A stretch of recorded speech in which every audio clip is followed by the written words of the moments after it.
atas ya. Satu, dua, tiga. Tangan ke atas menggapai bintang, tangan ke samping burung yang terbang, tangan ke depan ikan berenang, duduk yang rapi siap belajar. Putar-putar tangan diputar, gulung-gulung tangan digulung, ular melingkar di pagar bundar, kanan kiri atas bawah, satu jari kanan satu jari kiri, ku gabung menjadi dua, jadilah jembatan.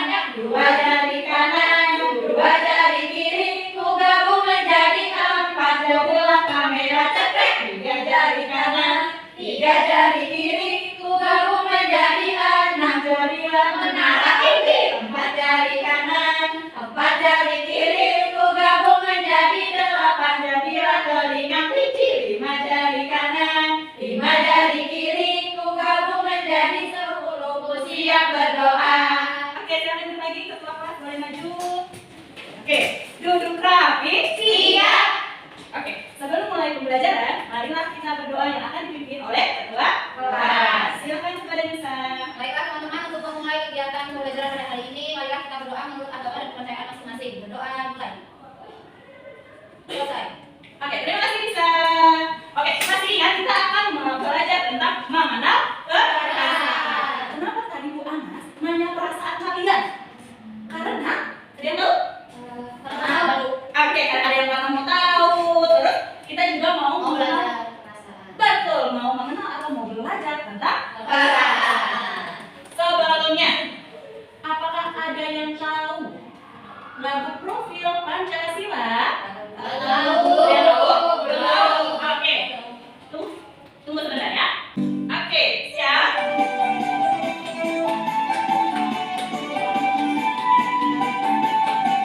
Belajar Pancasila, beriman dan bertakwa pada Tuhan Yang Esa dan beramal mulia, berkebinekaan lokal untuk mandiri, kreatif dan bernalar kritis. Belajar Pancasila, beriman dan bertakwa pada Tuhan Yang Esa dan beramal mulia, berkebinekaan lokal untuk mandiri, kreatif dan bernalar kritis.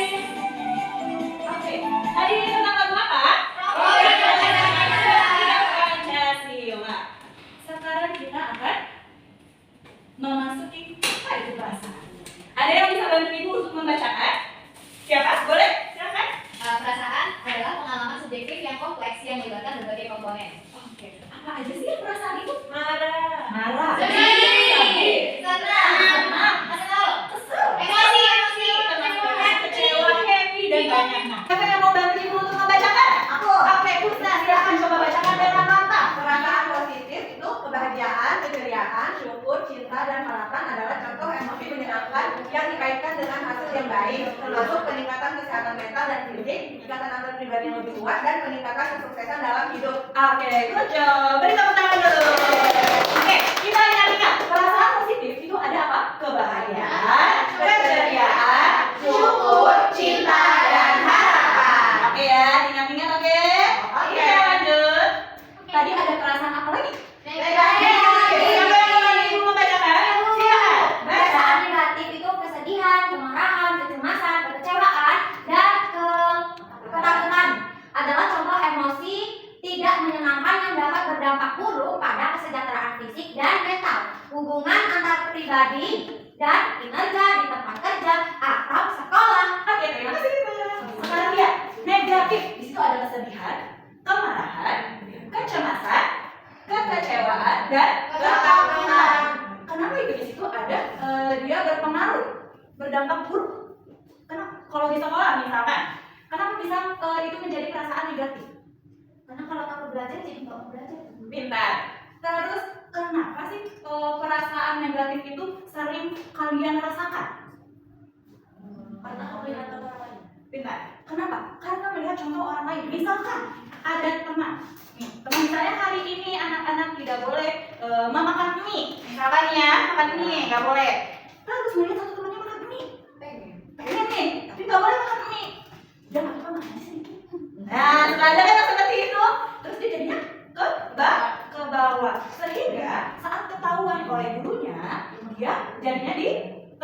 ditegur. Kenapa macam ini? Nah, dia jadinya merasa marah karena tidak terima ditegur oleh gurunya. Nah, itu yang disebut dengan perasaan negatif. Sekarang kita lanjut ke perasaan netral. Siapa yang mau bantu Ibu? Oke, silakan. Perasaan netral seperti kebosanan, kebingungan, dan ketidakpedulian, tidak memiliki konsekuensi positif atau negatif yang jelas. Oke, terima kasih. Kenapa di sini ada kebosanan? Misalnya ada nih anak-anak, kalau diajak sama guru itu jadinya merasa malas, pengennya ke kamar mandi saja. Ada. Itu bentuk positif atau yang negatif? Negatif. Itu tidak boleh ya. Ya. Kita lanjut. Perasaan bahagia. Keadaan pikiran atau emosi yang bahagia ditandai dengan kepuasan terhadap hidup, ketenangan, dan rasa sejahtera. Kebahagiaan adalah keadaan kualitas hidup yang menyeluruh dan bukan sekedar perasaan sesaat. Jadi rasa bahagia itu bukan hanya sesaat. Di sini ada perasaan sedih. Kesedihan adalah emosi normal manusia yang ditandai dengan kesepian, kekecewaan, dan rasa kehilangan. Ini adalah reaksi khas terhadap pengalaman hidup, seperti kehilangan buku, tas, atau ditinggal orang tua. Siapa yang suka sedih kalau misalnya pensilnya hilang? Yang ini bu, pensil saya hilang sampai nangis siapa? Nggak bisa ya. Itu adalah perasaan yang normal. Jadi nanti kalau misalnya hilang jangan langsung nangis, tapi harus dicari terlebih dahulu. Jangan sedikit-sedikit nangis ya. Tapi kita harus mencarinya dulu ya. Di sini ada perasaan marah. Siapa yang suka marah-marah? Iya Bu.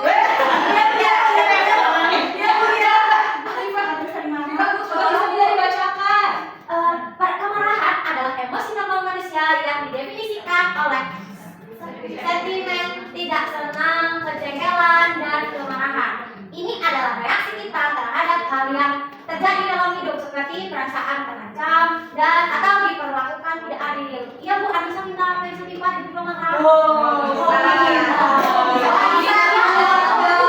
Iya Bu. Apa minta ya Kak? Iya Bu. Emang bisa nggak bawa pensil? Oh tapi dia mungkin bukan minta pinjam. Oh kalau minta harus dikembalikan. Oke. Meskipun kemarahan mempunyai kapasitas untuk menjadi kuat, kemarahan juga dapat menjadi inspirasi untuk perubahan yang konstruktif. Oke, anak-anak, kalau marah wajar tidak? Wajar. Kenapa wajar? Karena kalian adalah manusia yang mempunyai perasaan senang, sedih, marah. Misalnya senang dapat nilai 100, sedih karena dimarahin sama ibu guru, marah karena Pensilnya diambil Anissa. pinsilnya diambil saya yang tidak dikembalikan. Masuk perasaan yang sangat normal. Oke, perasaan takut. Apa yang biasanya kalian alami? Kenapa sih rasa takut itu ada? Karena ada kekhawatiran, ada rasa cemas, dan terancam. Merupakan ciri khas rasa takut yang merupakan emosi yang normal. Nah, jadi dia sama ya, punya rasa yang normal. Dia ada rasa takut. Dan takut nih, biasanya di sekolah atau di kelas, ibu suka mendengar, ibu sama orang tuaku diejek teman. Bu, aku dibilang gendut. Bu, aku dibilang pendek. Nah, itu mempunyai perasaan yang sedih. Jadi jatuhnya kita ke bullying. Ibu punya lagu tentang bullying. Bentar ya. Kita akan melihat lagunya atau menonton videonya. Ayo.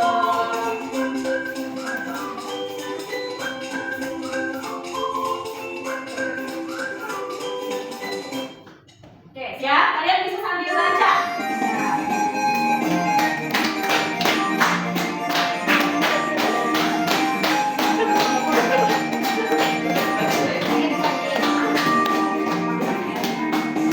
Sini teman, di sana teman, di mana-mana kita berteman. Tidak ada musuh, tak ada lawan, semuanya saling menyayangi. Tidak ejek-ejekan, tidak pukul-pukulan, tidak teman sayang berteman. Tidak ejek-ejekan, tidak pukul-pukulan, saling tolong dan sayang dengan teman. Oke, itu tadi termasuk dengan lagu apa? Oke, stop bullying. Jadi di sini kelas ini tidak boleh ada yang bullying. Nah, ibu akan menanyakan perasaan kalian terkait video yang akan Ibu tampilkan. Setelah sebelumnya membahas sebuah kebudayaan dari provinsi-provinsi di Sumatera, sekarang kita beralih ke Pulau Jawa yuk. Pulau Jawa juga terdiri dari beberapa provinsi, salah satunya Banten. Nah, kali ini kita mengenal budaya dan kekhasan dari provinsi Banten yuk. Provinsi Banten berada di sebelah barat Pulau Jawa. Provinsi ini berbatasan dengan Laut Jawa di sebelah utara, Provinsi DKI Jakarta di sebelah timur, Samudra Hindia di sebelah selatan, dan Selat Sunda di sebelah barat. Sebelum kita lanjut videonya, jangan lupa untuk subscribe dan tombol loncengnya ya. Ibu kota provinsi Banten adalah Serang, yang menjadi pusat pemerintahan, ekonomi, dan budaya. Ada banyak hal menarik yang bisa kita cari tahu dari provinsi Banten ini. Salah satunya adalah sate Banten. Biasanya sate terbuat dari daging ayam atau kambing, tapi sate khas Banten ini justru terbuat dari ikan bandeng yang dibumbui, lalu ditusuk dan dibakar. Dan hanya itu tips, provinsi Banten juga punya banyak tarian tradisional loh. Salah satunya tari Rangka Beduk. Sesuai dengan namanya, tarian ini biasanya diiringi dengan alat musik beduk. Provinsi ini juga punya banyak tempat wisata loh. Salah satunya adalah Taman Nasional Ujung Kulon. Selain sebagai tempat wisata, Taman Nasional ini juga berfungsi sebagai tempat perlindungan banyak hewan dan tumbuhan. Salah satu hewan khas Banten yang dilindungi di Taman Nasional Ujung Kulon adalah badak jawa. Hewan ini merupakan spesies badak bersalah satu dan menjadi salah satu hewan paling langka di Indonesia. Penduduk di provinsi Banten adalah suku Bangli, suku Jawa, dan suku Sunda. Kali ini kita mengenal pakaian adat Banten yuk. Pakaian adat ini mirip pakaian adat orang Sunda di Jawa Barat karena memang banyak penduduk suku Sunda di Banten. Kita mulai dari pakaian adat dan pakaian laki ya. Pakaian untuk laki terdiri dari beberapa batik. Di bagian bawah ada kain batik yang disebut kain sabun. Lalu di bagian tengah ada baju berlengan panjang. Kemudian laki-laki akan memakai ikat pinggang yang terbuat dari kain batik. Warna dan motifnya sama dengan kain untuk bawahan. Laki-laki juga akan memakai kalung bunga yang panjangnya sampai ke perut. Terakhir, di bagian atas ada bentuk kepala berupa balkon. Sekarang kita mengenal pakaian yang digunakan perempuan yuk. Sama seperti pakaian laki-laki, pakaian perempuan juga terdiri dari beberapa bagian. Di bagian bawah, perempuan memakai kain batik yang disebut kain sabun. Warna dan motifnya sama dengan kain untuk laki-laki. Lalu di bagian tengah, perempuan memakai baju kebaya. Untuk aksesorisnya, perempuan akan memakai sepasang anting di telinganya. Di bagian atas, rambut perempuan akan sanggul. Lalu diberi mahkota kecil dan dilengkapi dengan hiasan bunga panjang. Nah, ini dia pakaian adat provinsi Banten. Selain itu, provinsi ini juga punya budaya lain yang menjadi ciri khas. Salah satunya adalah rumah adat. Rumah adat provinsi Banten bernama Rumah Adat Sulamanda. Rumah ini sampai sekarang masih digunakan oleh masyarakat Subarui.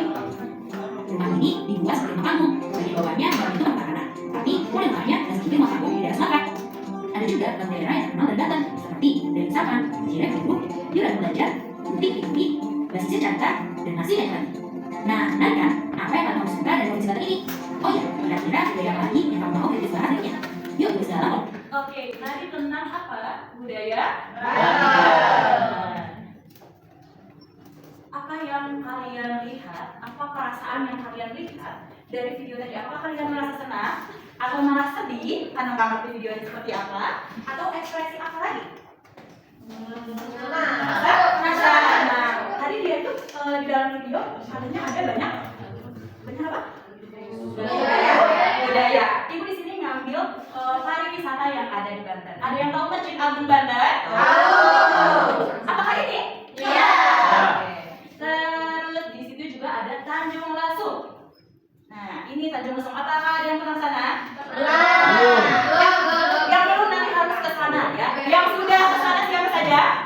1, 2, 3, 4, 5, 6, 7, 8, 9. Perasaan kalian saat mengunjungi daerah wisata Tanjung Lesung apa? Senang sekali puas. Ombaknya besar, selain seram ada air. Seru tapi ibu seru. Di sana kalian pernah menemukan yang jualan kotak-kotak tidak? Iya.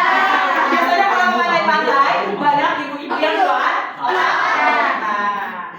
Nah, di sini juga ada Taman Nasional Ujung Kulon. Tadi apa yang dilindungi?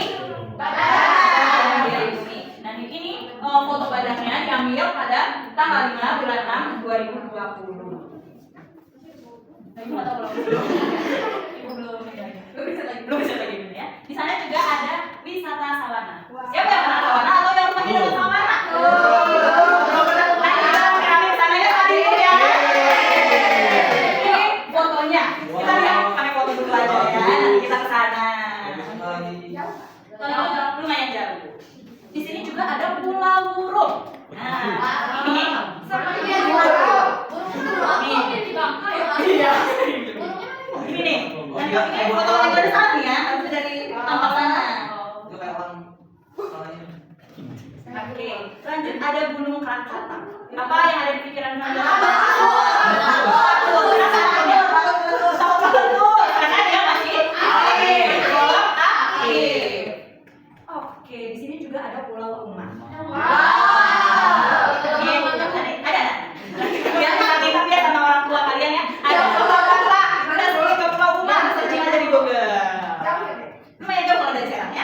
Dan yang terakhir ada suhu badut. Nah, suhu badut siapa yang udah pernah ke badut? Mau badut? Nah, kalian harus mempersiapkan fisik ya. Ibu ya. Iya, silakan Kak. Hati ya. Oke, ini adalah suhu badut. Ibu udah bilang satu. Ibu udah pernah? Kalau jujur, ibu nggak pernah. Karena anak pada yang besar ini ibu tidak pernah. Ya, jauh ya. Oh, jauh lumayan ya. Tapi tidak mengecewakan. Tidak sampai tempatnya apa? Nggak pakai ibu dan sekarang. Dulu kan ibu kira masih capek. Oke, anak-anak, kita akan bermain games. Siapa yang mau main games? Oke, kita akan bermain games. Oke, ini adalah permainan kartu memori perasaan.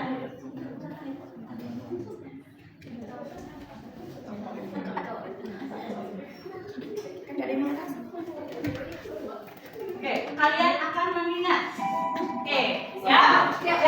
Ini nomor 1 dan seterusnya. Ayo, mau buka yang mana dulu? Satu. Ketemu dengan cinta. Cari pasangannya ada di nomor berapa? 3. Salah. Yang mana lagi kira-kira? 5.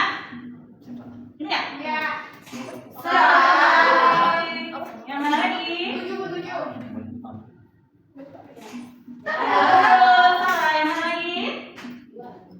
Berapa? 2? 2. Bingung. Oke, mana? 2 dan 3. Yang mana lagi? 4. 10.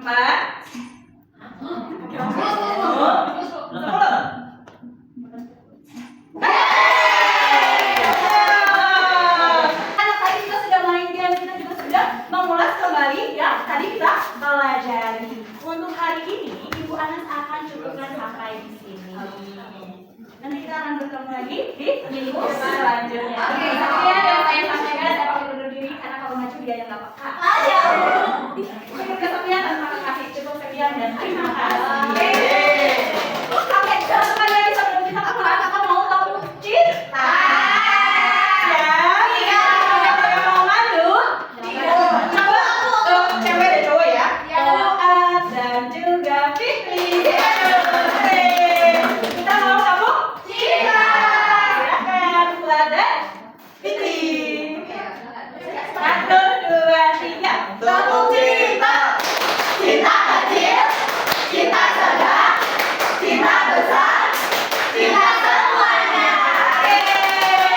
Terima kasih ya, sudah kembali. Terima kasih ya. Oke, sekarang sebelum pulang kita akan berdoa. Tadi kan awalnya sudah dibuka dengan doa. Masa sebelumnya tidak dengan doa? Sekarang Ibu panggil Kusna untuk maju ke depan memimpin doa. Oke teman-teman, sebelum pulang kita berdoa dulu sesuai dengan kepercayaan masing-masing. Berdoa dimulai. Selesai. Oke, terima kasih Kusna.